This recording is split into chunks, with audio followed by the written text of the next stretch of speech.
We're gonna get this show on the road. So, My goodness. We don't even have the press. no, nobody's here. We'll have to. They've already come out. And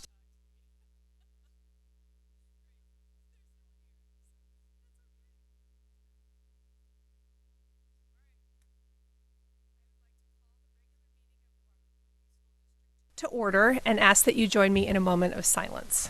Those of you up here at the dais.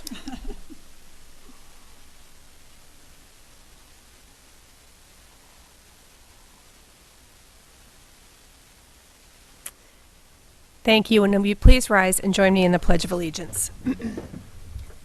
I pledge allegiance to the flag of the United States of America and to the republic for which it stands, one nation, under God, indivisible, with liberty and justice for all. And since I haven't done it in a while, I'm actually going to read the mission statement tonight. And the mission statement is that the Waterloo Schools community commits to a comprehensive system of education and support to assure that each and every student will graduate prepared for college, career, and citizenship, as evidenced by continuing education, pursuing a career path, and contributing to a community. Well, I don't believe that we are going to have any information from individuals and delegations tonight unless someone runs in right this minute. So we can move on from that item. The next item on our agenda then is a public hearing for the sale or disposal of real property. That's item A on page 1 of your agenda. And I would just like to declare the hearing open and ask that any phantom people who want to address the board come forward. All right, are there any questions from the board or anything regarding the hearing? Great. What's the next step? On this then? We'll Do be you- handling it down at the, let me get this down.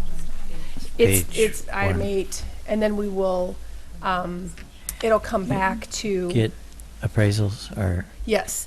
I think Marty was working on the He's appraisal. working on that right now, and, so, I mean, once we've had this hearing, then I think we will reach out to the, whoops, excuse me, I guess I was forgetting that I'm there are sorry. maybe not people in the room, but, people watching. Once we have the public hearing and once the board makes their decision tonight, then we would reach out to a few that we knew were interested, and we'll certainly publicize it and go from there. So yeah, this is a little different properties because of the adjoining properties, but in the past, we've been criticized for not publishing Right. enough. So in this case, we need to reach out to the Right. few, I guess, that joining properties and let them know, just to make sure we've done everything that we legally need to do in the past, but in some cases that the message hasn't gotten to everybody Sure. who wanted to know. yeah, and like you said, I think with especially when it's in a location where there could be other businesses that would be interested, and so yeah, absolutely, point taken. Anything further?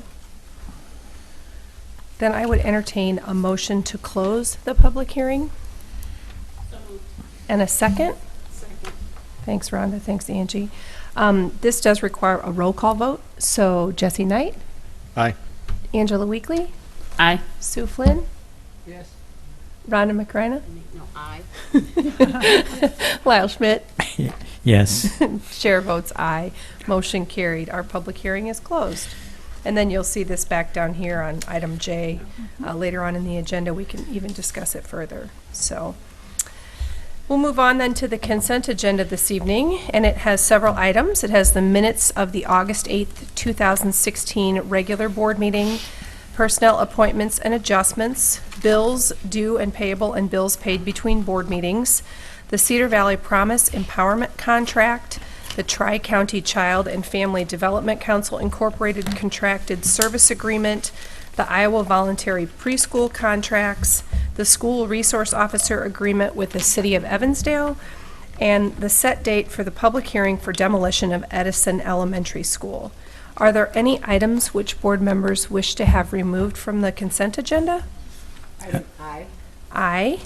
Great. F, Foxtrot. Foxtrot, got it. Anything else? Then can I get a motion to put items B, C, D, E, G, and H on the table, please? So moved. And a second? Second. And all those in favor of approval of those preceding items, please signify by saying aye. Aye. Those opposed, same sign. Chair votes aye. Motion carried. That takes us to item F on page 20, Foxtrot. I move the Board of Education approve the contract service agreement between Tri-County Child and Family Development Council, Inc., and the Waterloo Community Schools for the 2016-2017 school year. Great. And a second? Second. And discussion. Yeah, I was just making sure I understand the scope of this. It's for 176 students, I believe, and that must be like maybe 15 classrooms. On page 24, collaborative classroom programming up on the top there, Mm-hmm. it says 3-year-old classrooms, and I guess this is all for 3-year-olds. I'm not sure about that. 3-year-old special needs classrooms. They're all special needs? Okay, so that explains, because it says 12, maximum of 12 students, and if I read this, there's 4 adults in the room, two teachers and 2 Right. assistant teachers, and the district is providing the certified teacher. The Tri-County is providing 10 of the assistant teachers on page 21. Head Start will provide item 2 there. So the rest of the staff, I assume, is all Waterloo Schools employees, is that correct? You know, I may have to get back with you on this. Charlotta was going to be here tonight, Charlotta Suddeth, and she was unable to come. So I may have to get back Okay. with you on that. Bev, do you have that information by chance? I don't know 10, how many are actually our employees or how many are provided by Head Start.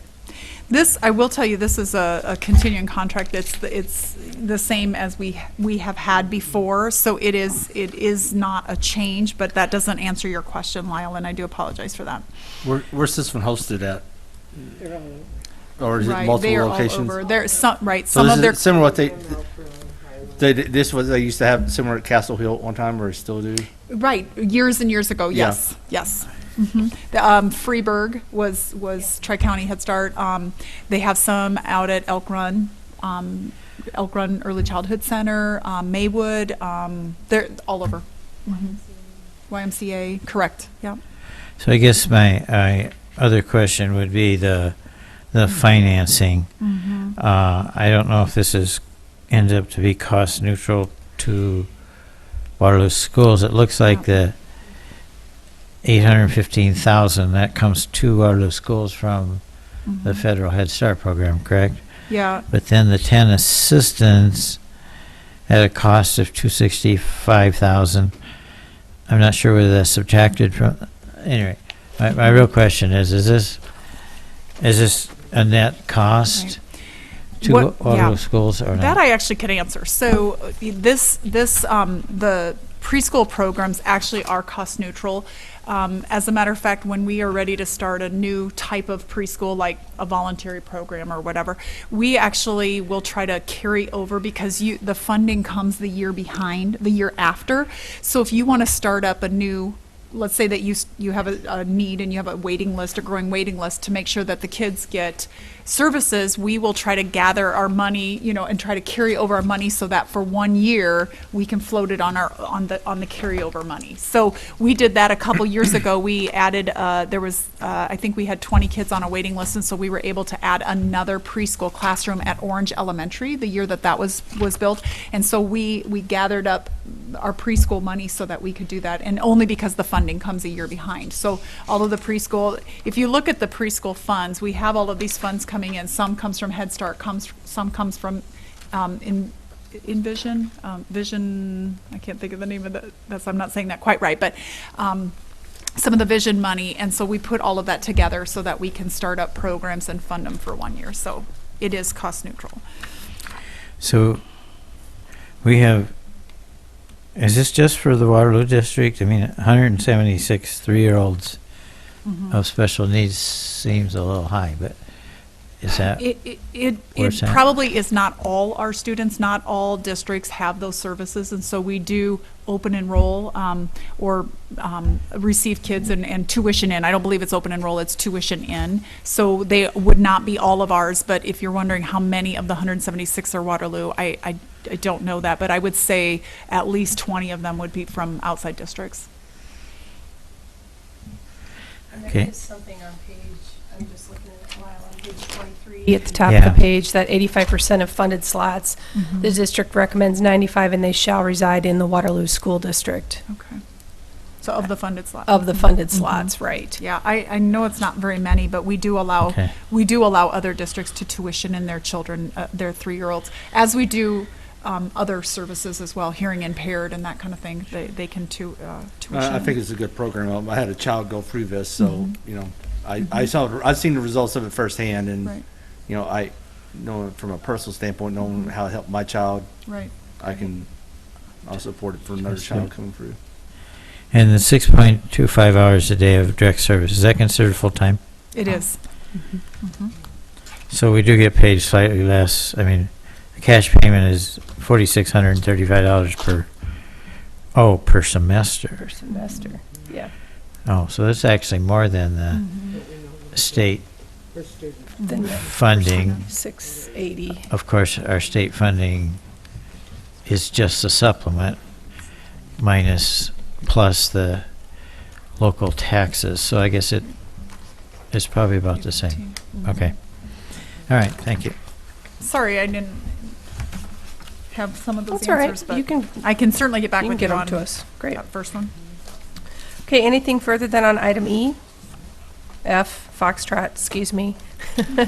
Great, then all those in favor of approval, please signify by saying aye. Aye. Those opposed, same sign. And chair votes aye. Motion carried. That takes us then to item I on page 101, the set date for the public hearing for demolition of Edison. And, Superintendent's recommendation Thanks. to Board of Education approve the date of September 12th I don't think turn your mic on. at 6 PM to hold the public hearing for the Edison Elementary School demolition project. Excellent. And a second? Second. Thank you, Jesse. And questions? Yes, I Comments? wondered kind of what the timeline is at. Will that be coming down before the first of the year, or what's the timeline? Yeah, the last date, and Pam, you have to help me on this, the date that we heard, they were looking at November, December, but I don't think it was going to be completed before. Pam, do you remember? I'm trying to remember the exact date on that. As I remember, the plan is that the building would come down over the winter, and then any groundwork would start in the spring. Great. The asbestos is gone. It's Gone. gone. The It is abatement gone. has been done, yes. So, just with us for a second here.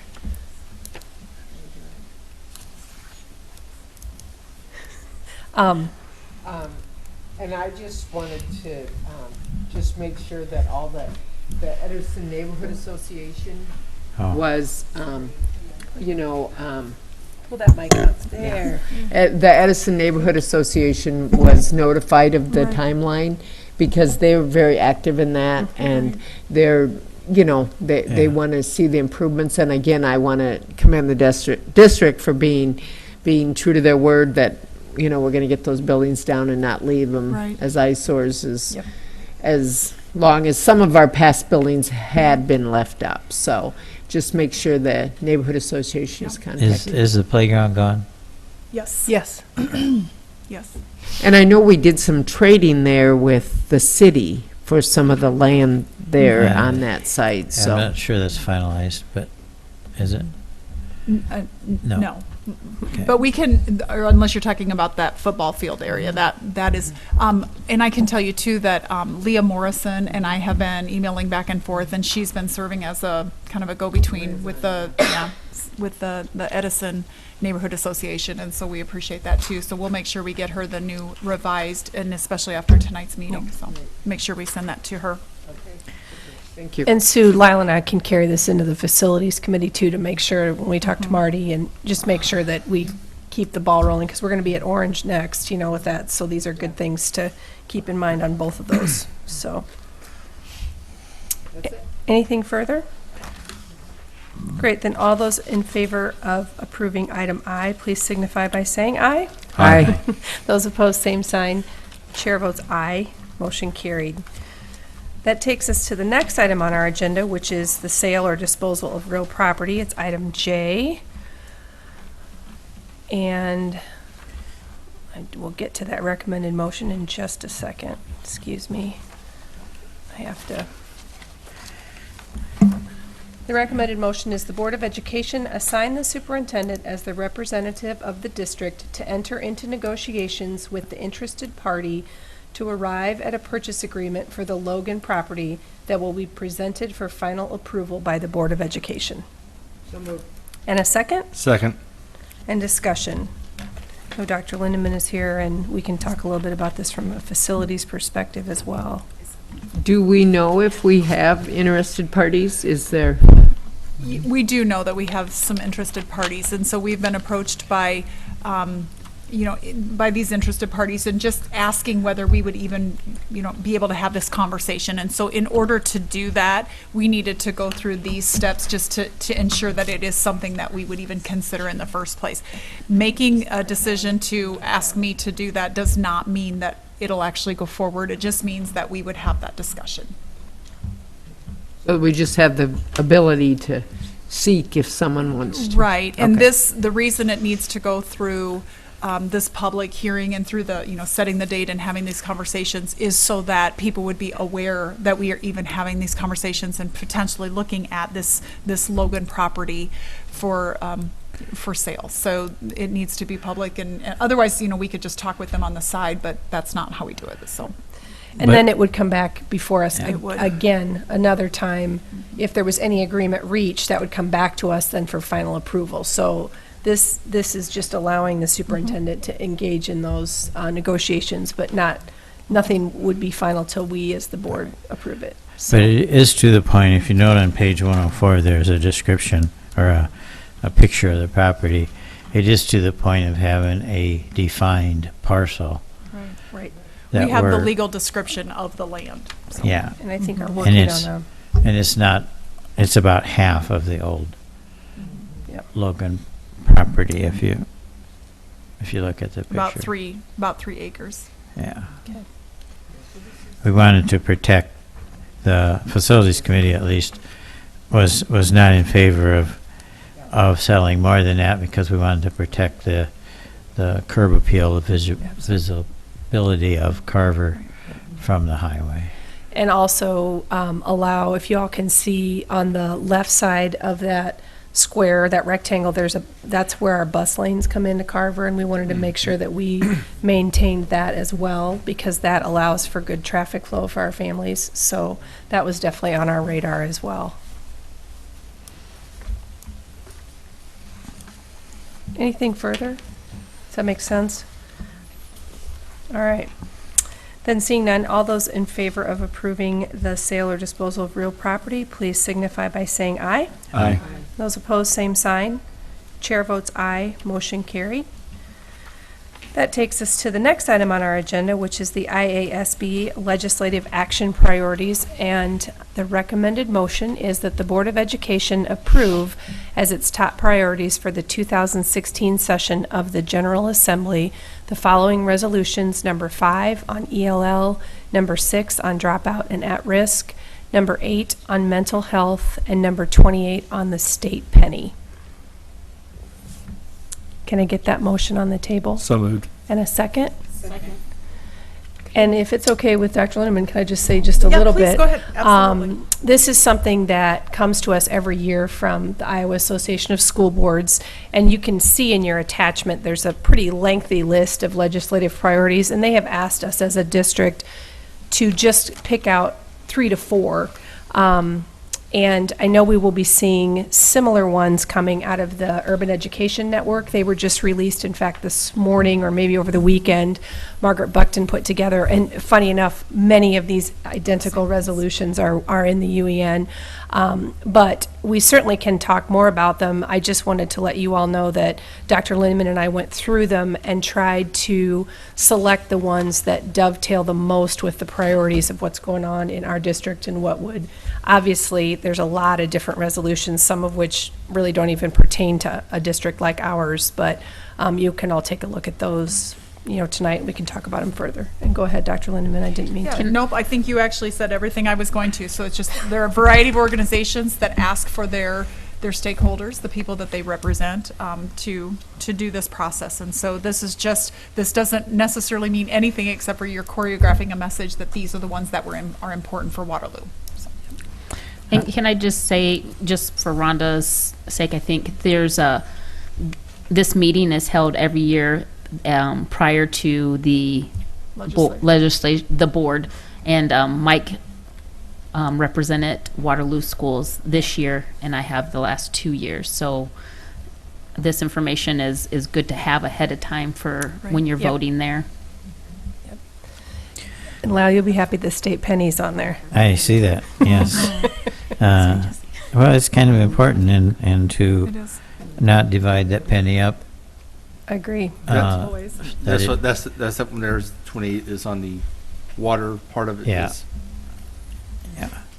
So hopefully we can maintain that for schools, because we still, I think it's of good value for I do too. the foreseeable future. Yeah. On Resolution 6, is that the inclusion of socioeconomic status as a factor in determining a student's at-risk status? Well, I guess the key is funding for at-risk students in the foundation formula. What's really being proposed there? The foundation formula. Oh, okay. I'm sorry. I turned to answer a question for Rhonda, and I wasn't. You were talking about number 20. Number 6. Six. Number 6. For On page- dropout and at risk. Page 105. Oh, yeah.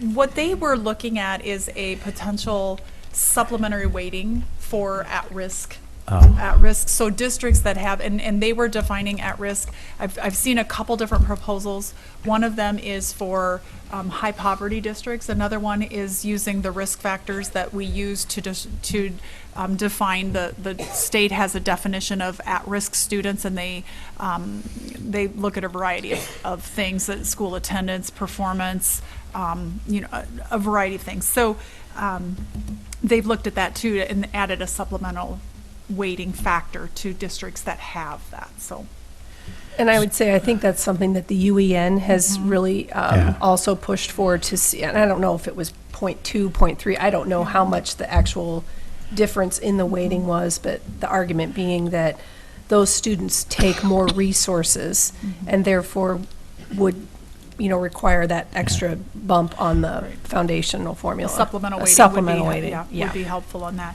So- It's not unlike number 5, which is ELL, and that one they're pretty firm on that also is the same deal, supplemental weighting, and in that one it is 0.39. So they're asking the legislator for children who have English language learning needs, to give them a 0.39 weighting, so that there would be supplemental funding that would follow them to pay for their services.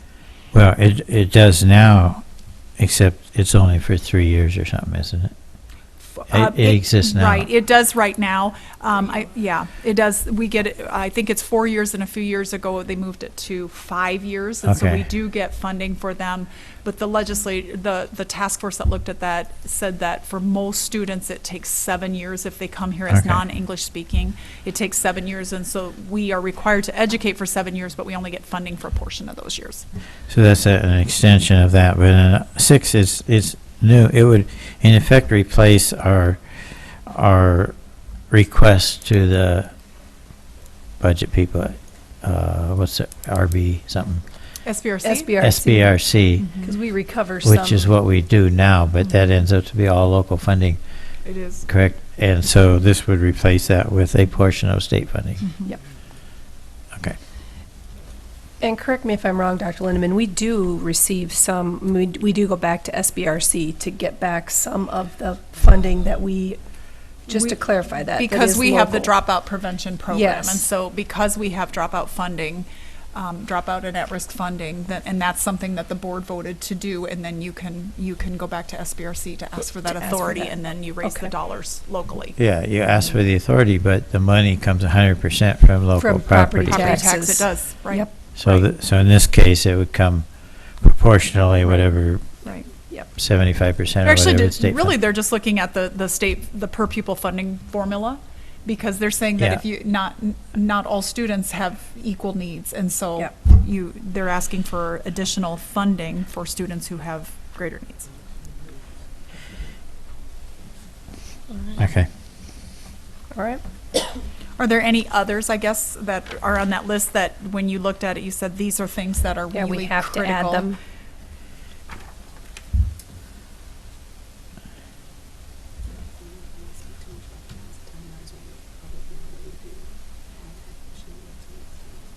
Or you can add it now. Sure, do it. Well, I just wanted to say how happy I am about the state funding and just our increased awareness of mental and emotional health wellness services for our young people. And we do, I think, I don't know how long we've had the grant, the Now is the Time grant. Second year, we're in our second of 3 years. Second year, it's a grant through an AWARE project where we do have Ms. Kittrick, I think is her name. Donna? And so we do have some expanded counseling services for our students. So if there are any parents or community members that would like more information, it's called the Now is the Time program, and I don't have all of the information tonight, but we do have those expanded services, and I'm pretty proud of that. Thanks for bringing that up, Rhonda. I appreciate it.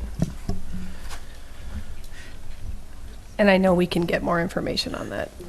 And how is that funded today? Yeah, that actually was written, a grant that was written by the State Department to the federal, for federal dollars. Okay. And so in Iowa, there were 3 districts that were interested in it, and I believe that it is Council Bluffs. No, I take that back. It's Sioux City, Davenport, and Waterloo, right? Did I get them? And so they, instead of each district filing on their own, the state wrote a grant on behalf of those 3 districts and got the grant and secured the grant. And so it is a multi-year grant. I believe it's a 5-year grant. And those dollars come, there's actually 2 portions to it, but one of them is the mental health counseling. And so the whole goal is to be able to identify children with mental health needs, to and this was going to be part of my superintendent report, but I'll just tell you now, the to train a number of individuals, to increase the number of individuals who have, they call it first aider training, it's a mental health first aider. And so our administrative staff actually got the training last week. It's 2 days of training, and I actually went through it as well, and it was very helpful. It was extremely helpful. Bev went through the training, and Tara, were you at that training too? So we all went through that training to learn more about identifying mental health needs, learning what could, kind of that first response and what you can do. So it was excellent, and that is all paid for by the grant. And can I just read a brief? Of course. Ms. Kittrick, she does training. It's called the Mental Health First Aid Training. So let me just read this, and I'm really excited about this. You are more likely to encounter someone, a friend, family member, a student, a neighbor, or a member of the community in an emotional or mental crisis than someone who's having a heart attack. The Youth Mental Health First Aid teaches a 5-step action plan to offer initial help to young people showing signs of a mental illness or in a crisis, and connect them with the appropriate professional, peer, social, or self-help care.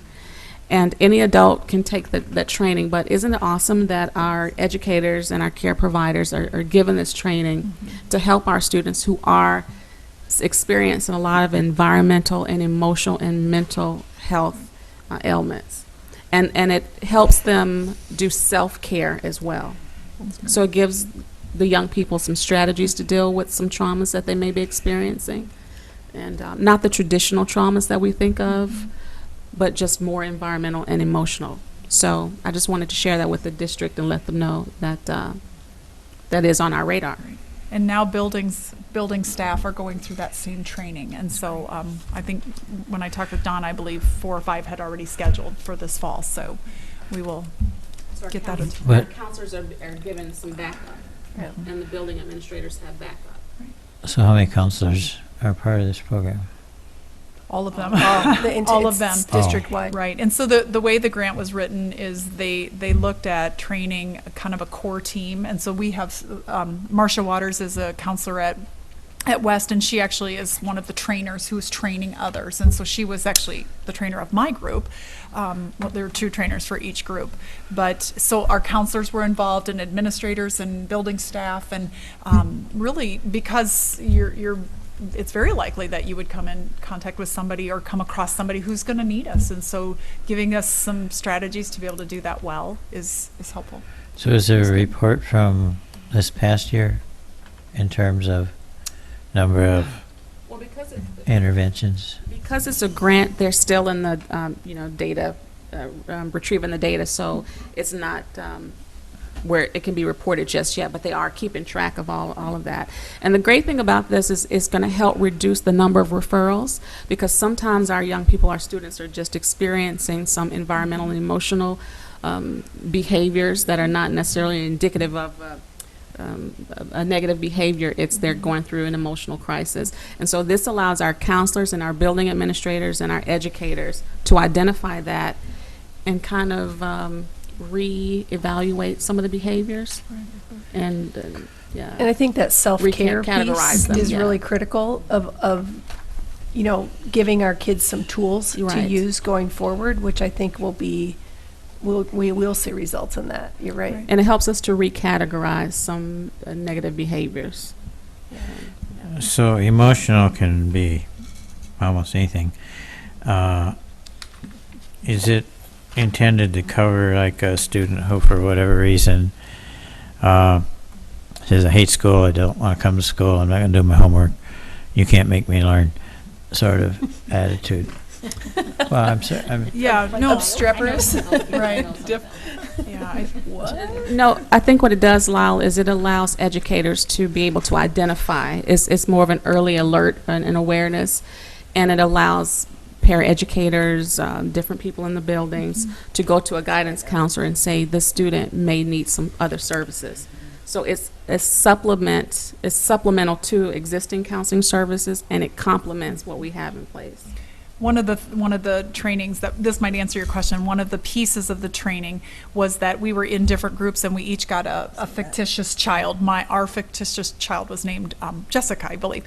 And so they started out by giving us just a little scenario about the child. And so we would as educators, we would talk about what our response would be. And then they would give us another slip of paper that, 3 weeks later, here was the next pieces of information. And there were 5 scenarios that came with it. And all of them were very helpful in seeing how mental health issues can unfold. And sometimes it takes shape of a child not doing, our scenario was a girl who wasn't interested. She wanted to, she was having some issues with her boyfriend and really normal teenage things. And then things transpired and went into some depression. And so as you see those stories, it was something that'll really stick in my mind for a long time, not just our group's scenario, but everybody else's scenarios, and watching that unfold. And I could see people's heads nodding because I knew some of the people in the room had experienced some of that, even with a relative or a child or a niece or a nephew or whatever. And so it was extremely helpful. I don't know, Bev, I can't remember the name of your person, but your fictitious. We had Raul. Raul. We thought Okay. he had a relationship with Jessica. Yes, that's right. Yeah. These are fictional people. Fictional, completely. It was training only, names and it have was been just, but changed to it was protect their real people, and it identities. was very serious business. I mean, it was just very. Some of the behaviors that looked like they were age appropriate, but over time Yeah. they developed into an anxiety situation, or and some anxiousness, that some of that comes with the age group, but then when there are other behaviors that Right. come into play, then we're concerned. Right. So being able to recognize those behaviors and understand what our responses should be, if nothing more than as Rhonda said, is be aware of it, talk to other people. Not to diagnose, just to be aware. Exactly. So that's Be aware. critical, is that Right. these first aiders do not, the first aiders do not diagnose, they just identify and refer. And so we have more of our educational professionals who are able to identify and refer, not to diagnose. And so with the resolution in here with the mental health, I think that what we are benefiting from through the grant, the state is saying, we believe that this is not just a Waterloo, Davenport, and Sioux City issue. This is all over the nation. And so that's why the resolution is so critical, to get some state funding to make sure that we are tackling that significant issue. And maybe we could bring in this, now's the time, maybe we could have a little presentation at a board Absolutely. meeting Right. in a few, in the future. Absolutely. Talk even more about it. And some school districts have taken that on before this grant. So I know that Council Bluffs, you mentioned them because they have like a very strong Mental health. wraparound mental health Yep. component, even a summer Davenport component. does too. Right, and we have some of that as well through Success Street and Communities in Schools, so we were also providing some of that, but what this helps is the consistency within three districts, and so we get an opportunity to see what they're doing. And honestly, this is probably the most intensive in that it's taking, regular educators and training them and helping them to identify and be aware. So I thought that's just a different attack method than we've had before. Well, and in looking through the priorities or the resolutions, also, I think the unfunded mandates, because of the mental health issues and other issues, if that becomes burdensome on districts, because they're going to tell us we have to do this, but they're not going to help fund it.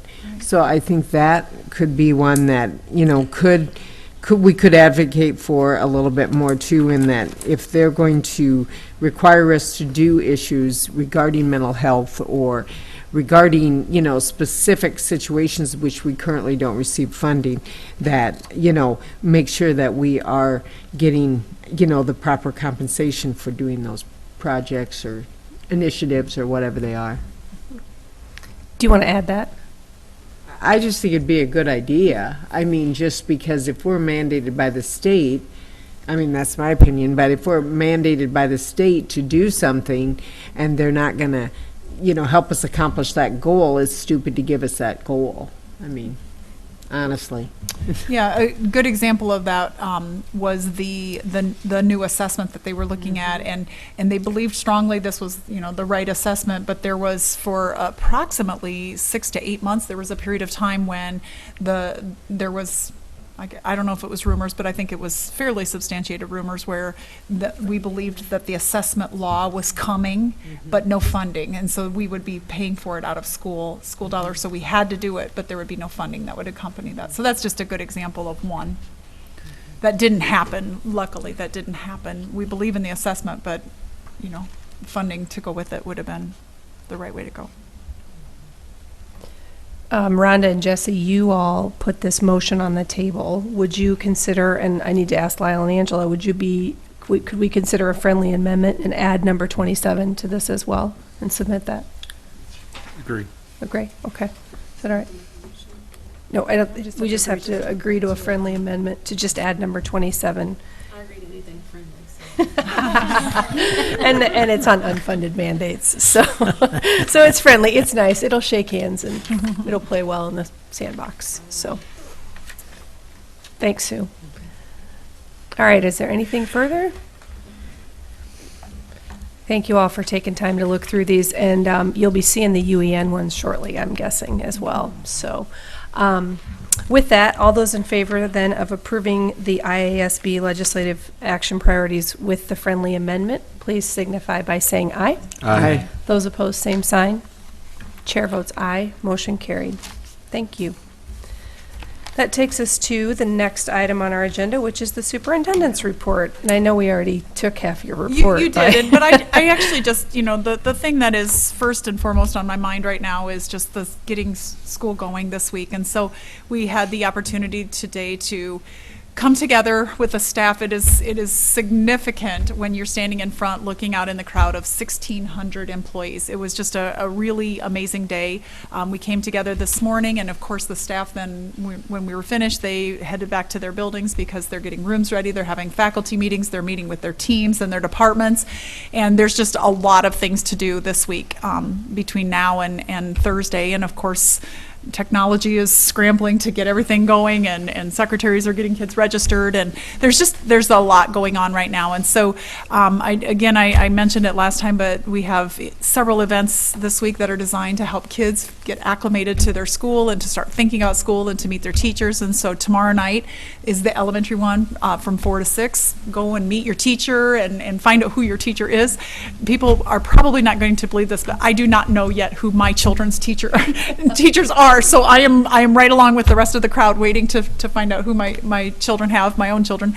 And then Wednesday, I believe, Wednesday night is the or late afternoon, 4:30 to 6. So that's the middle school one, and then the high school one is in the morning at 8 o'clock on Wednesday, so at the respective buildings. And so it was a great morning. We've already sent out the survey to staff to see what they thought, and it looked really good. We had the theme Choose Positive, and in that case, positive is a noun, choose the positive, and we wanted we just wanted people to know that what they think matters because it impacts your actions down the road. And so it was a great morning. It really was. And thank you to the board for coming to that. It was fun to see the excitement. And I hear tales already this afternoon of lots of things going on in the buildings where people are choosing positive already. So it's great. Thank you, Dr. Lindeman. I turned my mic off. All right, Lyle, I'm going to start down there with you. Comments from board members. I had a whole list of items, but now it's down to 2 that I'm going to choose positive. Come on, you got time. No, Sorry, Angie. it was kind of interesting when the different groups stood up to be recognized. It looked like there was nearly 100 new employees.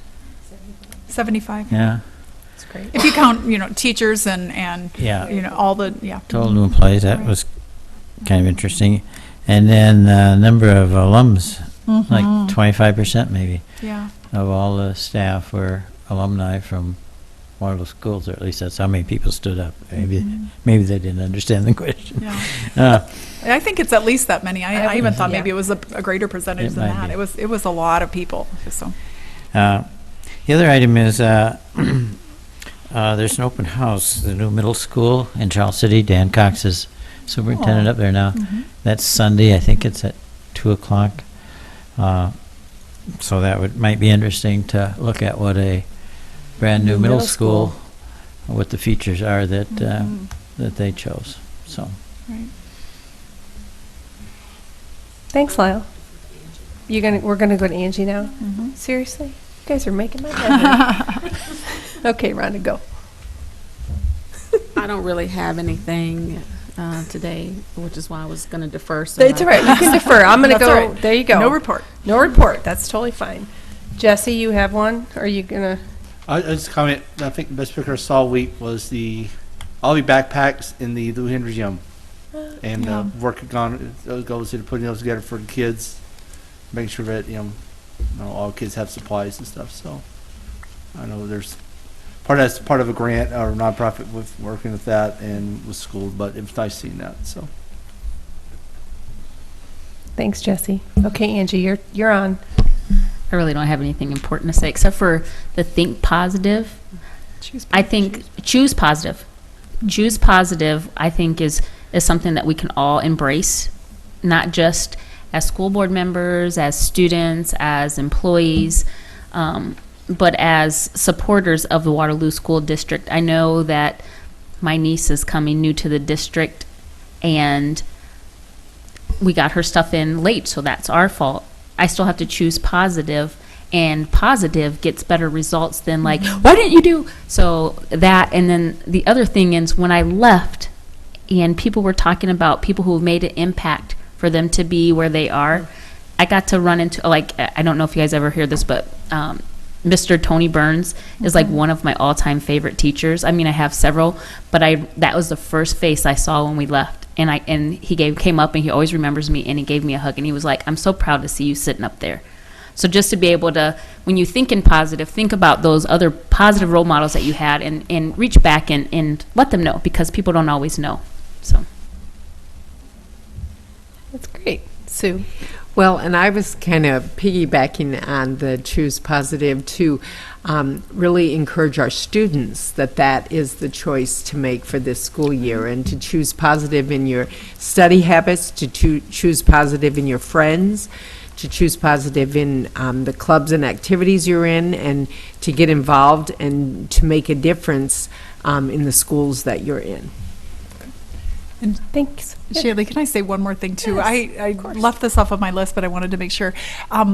I just wanted to give a shout out to Cunningham Elementary, Cunningham School for Excellence. They actually start tomorrow. They have a school improvement grant, and so it allows for 2 extra days of learning, and so they start tomorrow morning, and their staff has been hard at work since last week. They came last week, and so they're just, everything's bumped back just a little bit. And so good luck to Cunningham tomorrow morning, and good luck to the busing Durham, so that, because we've got some kids that are going to be transported tomorrow. So best wishes to Cunningham. I'm going to piggyback on the bus thing just for a minute and remind parents that your letter, if your child is riding the bus, eligible to ride the bus, you should have received a letter. And I would ask that you as parents try to get your kids to the bus stops on time, especially those first few days, but also give the leeway to, maybe a new route, might be a new bus driver, all the above. And if you are not going to use the bus service, please, there is a number on there that you can let the bus garage know ahead of time, and they can remove your child from the route if you're not going to use it. But just know that it is a very complicated process to get all those buses and all those routes going, and our bus drivers do an awesome job. And so be patient, and as parents, get your kids there on time. And kiddos, it's time to get back on a schedule. That's what I've been saying at my house. So I know it's kind of at the end of summer, but it's okay. So first day for everybody but Cunningham then is Thursday. So Rhonda? Can we just briefly go over the bus policy that we are enforcing, the after-school care? Because I had a question from a parent regarding paying for that, for the kids to ride the bus. You know, the 1 mile, the 2 mile, the 3 and 4 mile difference. Can we discuss that? Sure. I'm not exactly sure, I'm not but sure your question. The board policy is that students are eligible if we actually are a little more lenient than what the state law is, but for Waterloo schools, if students live more than a mile, elementary students live more than a mile from their school, they are provided busing at no cost. If they live more than 2 miles, if middle school students live more than 2 miles, they are provided busing at no cost, and high school students are 3 miles. And so there's a threshold, and so we do look up their mileage, and that's how we charge. There are other paid services. Sometimes parents want to see if they can get a bus from their daycare to their school, and so there are paid services. And so there are other things, but people can certainly, there's forms to fill out, like a daycare transportation form. So if parent or anybody has any questions, make sure that you let us know or give us a call, give Durham a call, and we'll take care of that. But correct me if I'm wrong, but if you're not eligible, in other words, if you're closer than a mile, closer than 2 miles, or closer than 3 miles, respectively, you can still pay When space is available. on a Yep. space available. So You can. So you can request, and then if there's space on that bus, it will be honored, and you can pay. I believe that's it. That is still the The policy. current That rules. is And correct. just as a There are reference, other pay. the state on elementary, I know, is 2 miles. We bus anything over a mile. So there's quite a difference there.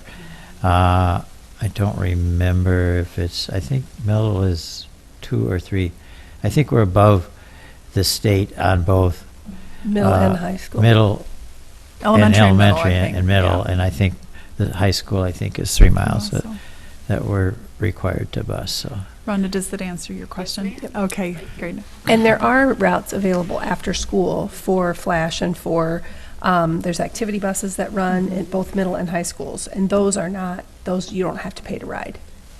So, Right, and I think that if there's a question, just to please contact the district to get more information. Yep. Because I think there's, just something out there that we're just now starting to charge to ride. So I just want to make sure that our listeners and viewers knew that it was an Yeah. existing policy, gotcha. but It's to the ask same if you have policy, questions. correct? Mhm. Thank you, ma'am. Thanks, Rhonda. And just so there's no confusion on that with the career tech at Central, they go to it's based on their home school, correct? Right, yeah, right, absolutely. So you look at their home address to their high school, their assigned high school, not to the CTE center, because they're still an East student or a West student or an Expo student. And so then the busing, for students who are also taking classes at the Career Center, they certainly would be bused for free during the day as a shuttle. Mhm. Yeah, thank you. Back to the high school. Back to the Back high school, to and from. to and from the high school, right. Yep. Yeah. Or they can, Drive. Mhm. That was really loud when I said drive. All right, is there anything further done on busing? All that? Great. Well, our next board meeting will be September 12th, right back in this room at 6 o'clock. And as we've been saying many times, first day of school is Thursday the 25th. Can't wait. It's going to be a great year. Cunningham tomorrow. Cunningham tomorrow, exactly. I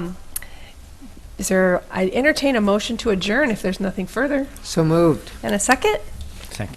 Thanks, Lyle. All those in favor? Aye. Those opposed? Chair votes aye. We are adjourned. Have a great night.